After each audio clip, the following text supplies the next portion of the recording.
Hello বন্ধুরা, দেখো আমার ছেলে আজকে ফাইনালি খেলা দিয়ে এসলো। ফার্স্ট আর সেকেন্ড হয়েছে, দৌড় খেলার মধ্যে ফার্স্ট হয়েছে, দেখছো নি?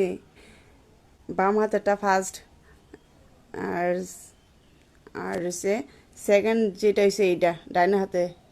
সরি সরি সরি, বা হাতেরটা হচ্ছে সেকেন্ড আর ডাইন হাতেরটা হচ্ছে ফার্স্ট।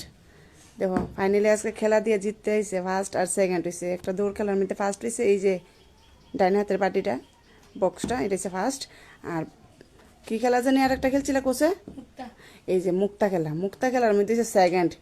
তো ফার্স্ট হইলে তো ফার্স্ট হওয়ার কারণ পাই একটু ব্যথা পাইছে খেলার সময়, তার লেগা ওই খেলাটা ফার্স্ট হইতে পারছে না, সেকেন্ড হয়েছে। তার কারণে ওই যে বাঁ হাতের টিফিন বক্সটা এটা সেকেন্ড প্রাইজ মুক্তা খেলার মধ্যে, আর দৌড় খেলার মধ্যে হয়েছে ফার্স্ট, এই যে বড় ফার্স্ট টিফিন বক্স। তো দেও ফাইনালি আছে খেলা কমপ্লিট। টাটা।